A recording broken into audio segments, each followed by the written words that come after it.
Duke nisur të nderuar teleshikues pikërisht nga ngjarja e Sarandës, për të cilën e folëm në 2 kronikat paraardhëse, kemi vendosur që të diskutojmë më gjatë, të sqarojmë më shumë raste të tilla, pasi nuk është hera e parë që njerëz të cilët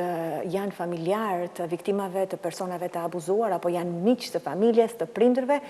abuzojnë, përfitojnë nga ky afrimitet dhe abuzojnë me të rinjt, me fëmijët e shtëpisë. Kemi këtu të ftuar Klaudio Pulahën nga qendra për mbrojtjen e të drejtave të fëmijëve,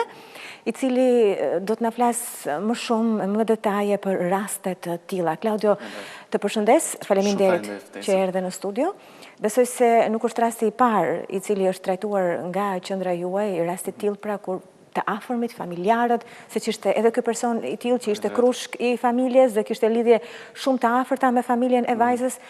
abuzojnë, përfitojnë nga gjithë kjo konfidencë, nga ky afrimitet, nga e drejta që ju hapet shtëpia dhe përfitojnë me fëmijët. Si shpjegohet kjo? Në fakt nuk është rasti i vetëm, por kemi patur raste të paktën qendra për mbrojtjen e drejtave të fëmijëve prej janarit të 2019-s ka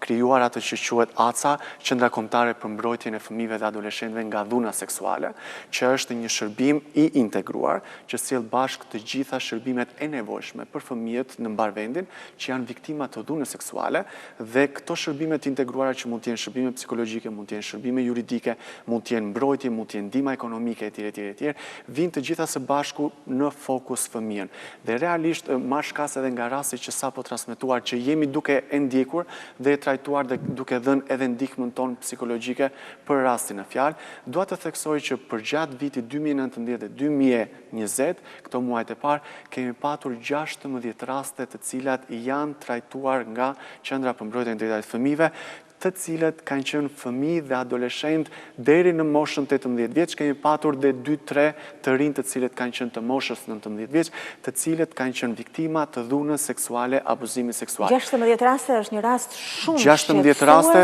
dhe theksoj 16 raste të cilat janë të denoncuara, sepse mund të ketë edhe raste të cilat nuk janë ende të denoncuara nga fëmijët të rinj apo dhe nga prindërit e tyre. Dhe gjej rastin që realisht të inkurajoj po dhe të nxis fëmijët të rinj të cilët realisht si vajza e cila ka qenë e ngacmuar seksualisht në të kaluar nga fshinjet etj, të marrin guximin dhe të raportojnë. Ka organizata, ka struktura të cilat janë afër dhe do jenë në mbështetje të plotë për sa i përket mbrojtjes së tyre dhe rehabilitimit të tyre. Për sa i përket këtyre 16 rasteve dhe ma shkas edhe nga dhunuesit të cilët ishin, të paktën nga rastet që neve kemi dhe që kemi raportuar dhe që kemi prezantuar si të dhëna, rezultojnë që nga këto 16 raste shkollat dhe shtëpia të jenë vendet më të pasigurta për sa i përket dhunës seksuale. Dua të ndalem këtu, sepse ne shpesh i këshillojmë fëmijët, kujdes nga të panjohurit, mos ndalo në rrugë, mos i fol atij që nuk e njeh, por në fakt rreziku më i madh është shtëpia, është shkolla, aty ku ti ku shkon me besimin më të madh, aty ku i vetë dorëzohesh me të afërmit apo mësuesit, dhe del që numri 1 në listën e personave që abuzojnë është prindi ose mësuesi. Në fakt, kur mendohet që prindi dhe mësuesit duhet jenë ata respektuesit më të mëdhenj të drejtave dhe të mbrojtjes së fëmijëve, na rezultojnë që të paktën në 16 rastet, 44% e rasteve janë ngacmuar dhe dhunuar seksualisht në shtëpi. Dhe ndërkohë, nëse i referohemi dhunuesve, 25% kanë qenë baballarët ose njerku si quhet, dhe nga ana tjetër kanë qenë mësuesit në shkolla. Që do të thotë, duhet që vërtet të bëhet shumë kujdes për sa i përket këtyre rasteve, e pare punës të vërehet në qoftë se ka simptoma dhe kush mund t'i vërej dhe ku mund të raportohen. Çdo bashki ka një punojës për mbrojtjen e fëmijëve që është aty për të gjithë fëmijët të rinj dhe adoleshentët të cilët kanë nevojë për të raportuar diçka. Në qoftë se nuk e kanë të aksesueshëm dhe nuk mundet që ta takojnë këtë punojëse për mbrojtjen e fëmijëve, shumë bukur mundet që të shkojnë direkt në polici. Por në qoftë se nuk kanë guximin që të shkojnë dhe të raportojnë në polici sepse ndoshta komshiu, shoku, shoqja mundet që të shikojë që XY shkojnë në polici dhe ka një problematikë, atëherë shpesh të intimidon, mos harrojmë që ata janë fëmijë, kanë ndonjëherë, sepse janë fëmijë, figura e policit realisht është edhe një figurë paksa e rëndë për fëmijët, por do doja shumë që edhe nëpërmjet këtij minutazhi të mundet të informojmë të gjithë fëmijët, të rinj dhe adoleshentët, por jo vetëm, edhe prindrit të cilët e theksoj pavarësisht se 44% e rasteve që ne kemi trajtuar ka qenë dhuna seksuale në shtëpi, kjo nuk do të thotë që prindit janë të pakujdesshëm. Kemi prindër të cilët nuk kanë qenë të kujdesshëm, por realisht duam që të bëjmë thirrje edhe për prindrit që në qoftë se kemi raste të cilat dyshohen që fëmijët e tyre mund të kenë qenë të ngacmuar apo të dhunuar seksualisht në shkollë, në ambiente të papërcaktuara etj. Atëherë mundet që të marrin në numrin pa pagesë në 24 7 ditë të javës, që është linja kombëtare e këshillimit për fëmijë alo 16, mjaftojnë që të formojnë në celularin e tyre numrin pa pagesë 116 dhe nga ana tjetër e telefonit ka psikolog dhe punonjës social që janë aty për fëmijët dhe me fëmijët për të dëgjuar çdo problematik që ata kanë dhe më pas kjo problematik duke ruajtur të gjithë konfidencialitetin e plot të informacionit që fëmija jep, atëhere automatikisht vjen në lëvizje të gjitha strukturat mbrojtëse me qëllim që të mbrojt fëmija dhe të ofrohet shërbimin në interesin më të lartë. Ne e përsërisim numrin që të ngulitet në mendjen atyre që e kanë nevojë që të telefonojnë, pra është numri i cili qëndron në dispozicion gjatë gjithë ditës për të 7 ditët e javës pa ndërprerje, 116 111. Por ka edhe raste si vajzës në fjalë që vërtet nuk është abuzuar nga prindrit, por prindrit e braktisin në këtë luftë. Shpesh themi që prindri është gjithmonë në krahun ton, prindri është gjithmonë mbështetje. Prindri duhet të ta mbështesë fëmijën edhe sikur në të vërtetë ajo të gënjente dhe mos tregonte të vërtetën, por përgjimet ambientale përkundrazi kanë vërtetuar pretendimet e saj. Por ndose kundërta, këta prindër e braktisin vajzën e tyre. Është për shkak të mjerimit, varfërisë në të cilën ata jetojnë, ndihen të kapur materialisht nga ky njeri i cili shkonte dhe ju jepte ndihmë, çfarë ndodh? Në fakt, në rastin e fjalë të gjithë ajo rezumeja dhe përshkrimi që edhe neve kemi lexuar për sa i përket rastit, ka patur që një ndër faktorët ka qenë gjendja ekonomike dhe kjo gjë nuk mundet që të shmanget. Por nga ana tjetër, ashtu siç edhe vajza ka deklaruar, nuk ka gjetur një mbështetje tek prindrit. Dhe normalisht në momentin që nuk gjen një mbështetje, atëherë ka patur vite dhe vite dhe vite të cilat nuk kanë shërbyer për ta raportuar, por e ka mbajtur për brenda, derisa erdhi një moment që ka parë mundësinë për ta raportuar. Por gjej rastin dhe realisht të falenderoj dhe të përgëzoj punën e të gjitha institucioneve që janë përfshirë në menaxhimin dhe në trajtimin e këtij rasti, realisht janë duke bërë një punë për të përgëzuar dhe janë aty në interesin më të lartë të fëmijës dhe nuk mundet të vonjë që ta anashkalojmë këtë pjesë, sepse realisht në momentin që prindrit nuk kanë qenë mbështetës, kanë qenë shumë struktura të tjera, kanë qenë shumë organizata të tjera, kanë qenë shumë institucione të cilat në mënyrë të menjëhershme kanë reaguar për të erdhur në mbrojtje vajzës. Dhe fatmirësisht kemi të bëjmë me shërbime të konsoliduara dhe të integruara të cilat janë duke ndihmuar vajzën. Ti the pak më parë që po i bëni këshillim psikologjik vajzës nga rrëfimet e saj, sepse unë dua në këtë mënyrë të ndihmoj fëmijët e tjerë që nuk guxojnë të telefonojnë apo të kërkojnë ndihmë. Si vendosi ajo që të rebelohej, që të jepte fund kësaj dhune seksuale që kishte vazhduar ndaj saj, si mori guximin? Cila ishte rruga që ajo ndoqi për të denoncuar? Në fakt, për sa i përket edhe hetimeve, por edhe për sa i përket konfidencialitetit, nuk mundet e vonë që të japim një. Por nga ana tjetër, ajo çka mundet e vonë që të themi për të gjithë fëmijët e tjera apo adoleshentë të rinj, është shumë e rëndësishme që në momentin që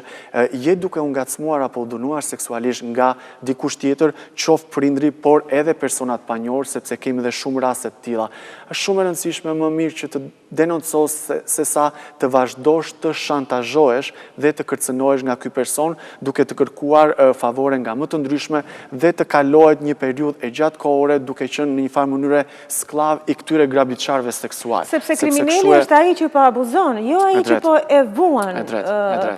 këtë subim të fatkeqësisë. E theksova pak më para. Ka numra, ka organizata, ka struktura, ka institucione të posaçme që janë këtu për të ndihmuar dhe për të mbështetur fëmijët. Eri përsëris, alo 16 është në çdo moment për sa i përket fëmijëve, të cilët kanë problematika jo vetëm ngacmime seksuale, por për çdo lloj problematike të mundshme që mundet të jetë shqetësuese për ta. Nëse i referohemi paksa alo 16 dhe realisht gjej rastin që përsëri duke qenë se jemi dhe në këtë situatën e COVID-19, kemi patur për gjatë muajit mars dhe fillimit dhe mezit të muajit prill 117 fëmijë të cilët kanë telefonuar pranë linjës kombëtare të këshillimit për fëmijë alo 16, kanë telefonuar vetë dhe kanë folur me psikologë dhe punonjëse sociale aty për problematikat që lidhen mbi COVID-19. Tani kaluam një temë tjetër, se në fakt unë doja që të vazhdonim edhe pak përpara se të flisim për linjën e këshillimit dhe situatën e COVID-19, të vazhdojmë të flisim edhe pak për çështjen e dhunës seksuale, pikërisht dje ju zhvilluat një konferencë online me 26 psikologë të vendit për të diskutuar pikërisht rastin e vajzës së abuzuar 17 vjeçare. Në fakt, janë praktika të reja këto të detyruara nga koha, por të diskutonim rastet në përgjithësi për sa i përket ngacmimeve seksuale. Por në qoftë se i referohemi kësaj praktike të parë në Shqipëri, që është komuniteti i praktikës së psikologëve të Shqipërisë, dhe theksoj rastin, nevojën që të falenderoj edhe urdhrin e psikologut që ka qenë bashkëpunëtor me CRCA-n për ta ngritur këtë komunitet dhe për të vijuar më tej me praktikat e psikologëve. Tema e parë që ishte e këtij komuniteti ishte pikërisht ngacmimi dhe dhuna seksuale ndaj fëmijëve, të rinjve dhe adoleshentëve. Dhe realisht kishim psikolog nga gjithë Shqipëria që morën pjesë në këtë webinar, duke qenë se edhe situata në të cilën ndodhemi nuk mundet që të takoheshim ballë për ballë dhe të diskutonim dhe të rrihnim ato mendimet, mundëm që ta përdorin këtë platformën online për të diskutuar dhe për ndarë eksperiencat. Kishim psikologë të cilët ishin brenda Shqipërisë, por kishim psikologë të cilët ishin edhe në shtetet e ndryshme të Shqipërisë, që ishin shqiptarë, por që kishin në shtetet e ndryshme të botës, si Italia e tjerë të botës. Si Italia, Anglia dhe shumë vende tjera të cilat psikologët ishin aty, por kishin dëshirë për të ndjekur se si janë praktikat që ndiqen në Shqipëri për sa i përket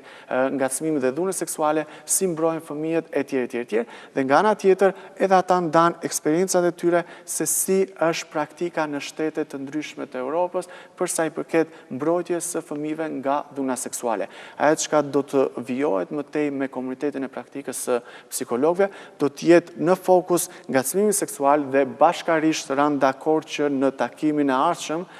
të jetë një diskutim mbi menaxhimin dhe trajtimin e rasteve në detaj. Që do të thotë, në momentin që vjen dhe raportohet një rast i ngacmimit seksual të një fëmije dhe e gjithë procedura që duhet të ndjekin të gjitha hallkat e sistemit të mbrojtjes së fëmijëve për sa i përket shërbimeve që duhet të ofrohen dhe në qoftë se referohemi rastet në fjalë, çfarë masash emergjente duhet që të merreshin për vajzën për të mbrojtur etj. Kjo do të jetë tematika e radhës e komunitetit të praktikave të psikologëve. Dhe sigurisht në raste të tilla, problemi më i madh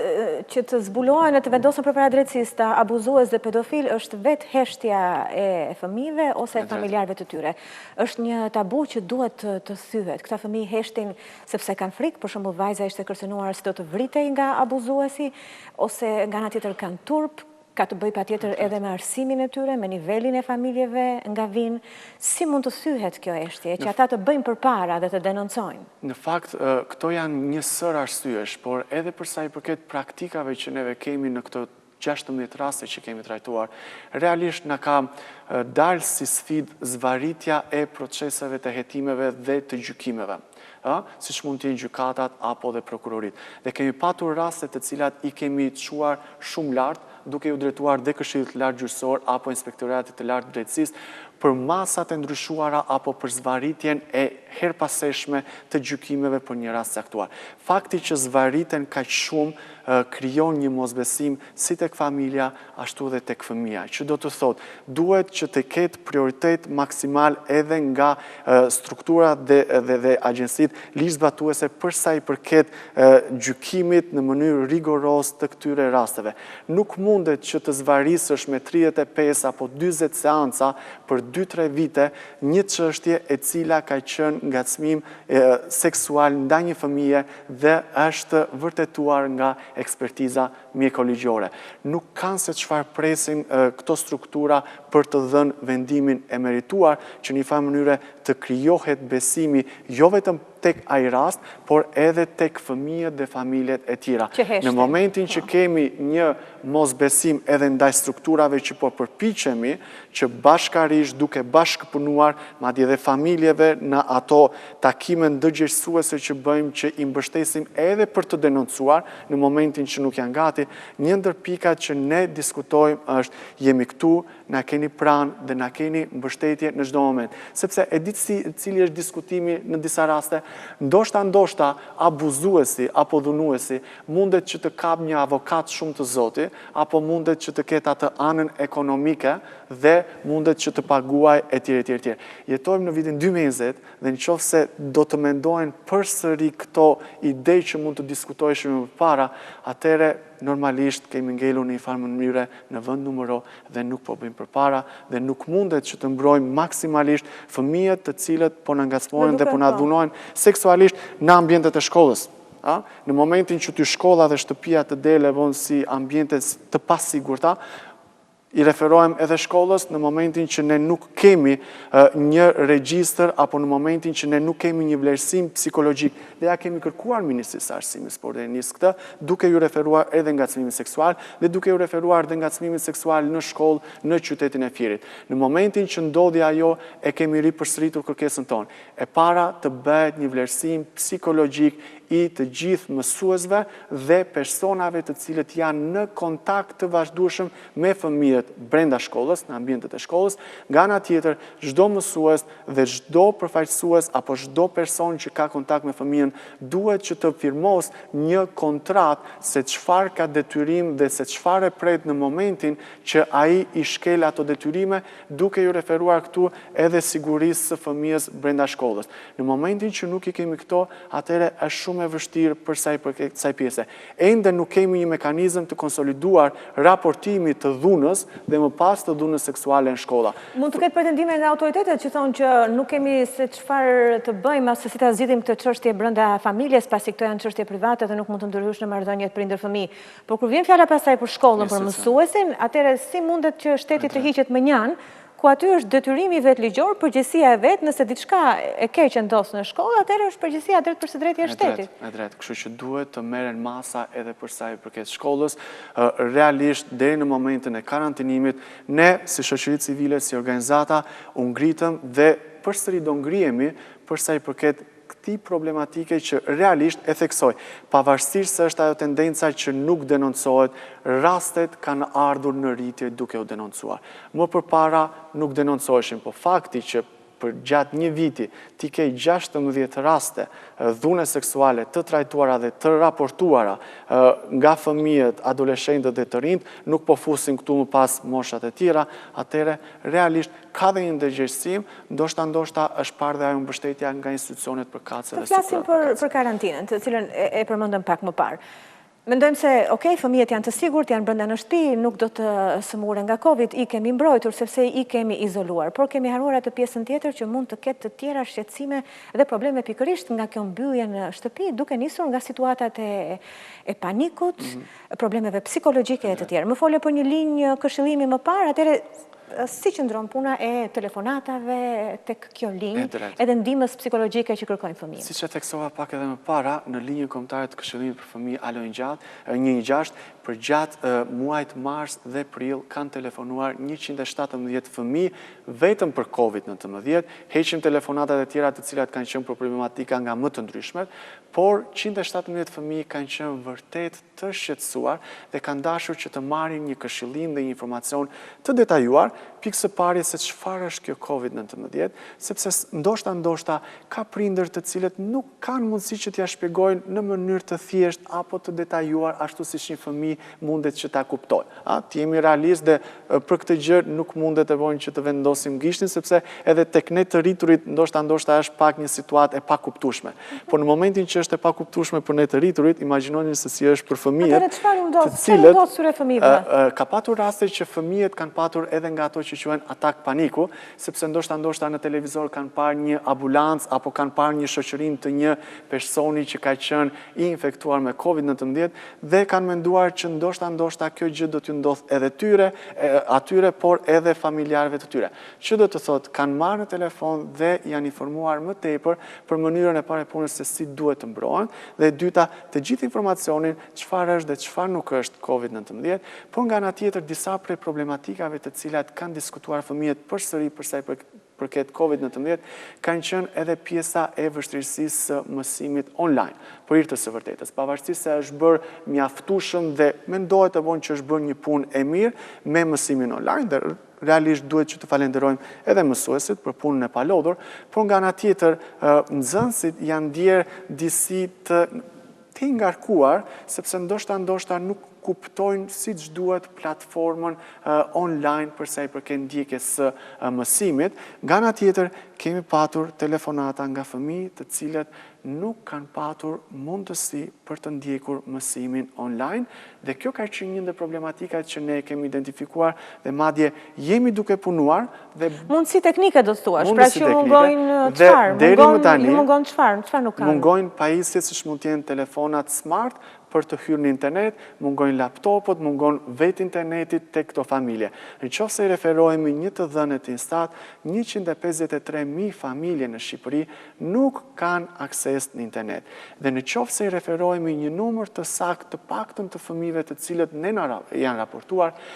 478 fëmijë në mbar vendin, po flas ato që na janë raportuar, nuk kanë mundësi që të ndjekin mësimin online, sepse nuk kanë një celular dhe nuk kanë internet. Dhe neve kemi bërë një thirrje për të gjithë kompanitë telefonike, por edhe për qytetarët të cilët kanë mundësi që të dhurojnë një celular të përdorur, me qëllim që një fëmijë të mundet të aksesoj internetin dhe të shikoj mundësinë për të ndjekur mësimet online. Dhe kjo do të jetë një ndihmë goxha e madhe për sa i përket fëmijëve dhe sidomos për ata fëmijë të cilët janë në zonat rurale. Kështu që vlen të theksohet edhe kjo thirrje që pse jo të jenë në ndihmë të këtyre fëmijëve. Dhe ne flasim pastaj edhe për fëmijët që kanë të drejtë të përdorin internetin, i kanë telefonat smartphone apo laptopin, por për ta kemi një rrezik tjetër të madh, atë të faqeve pornografike, të cilat i sulmojnë nga të katër anët. Dhe duhet të jemi të ndëgjeshëm që ka fëmijë të cilët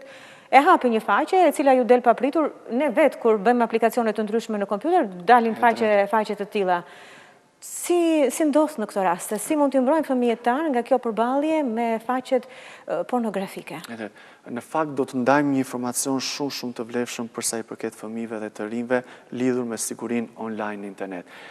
Prej vitit 2016, CRCA Shqipëri ka patur dhe ekziston ende një platformë që quhet isigurt.al. Mjafton që të shkosh në internet dhe të shkruash isigurt.al, do të shfaqet një platformë shumë e thjeshtë dhe mjafton që në momentin që ti ke linkun e asaj videoje, ose në momentin që një fëmijë, adoleshenti apo të riu i është vjedhur adresa e Facebookut, apo është duke u shantazhuar nga dikush tjetër me një adresë falso në Facebook apo në Instagram, automatikisht mundet që këtë linkun ta vendosin te kjo platforma, thjesht të bëjnë send me një përshkrim të vogël, janë duke më shantazhuar, ka përmbajtje pornografike, është kërcënim, është denigrim, etj. Dhe automatikisht na vjen neve si link, e shqyrtojmë dhe shikojmë në qoftë se vërtet qëndron shqetësimi për këta fëmijë. Në momentin që qëndron shqetësimi dhe mendojmë që kjo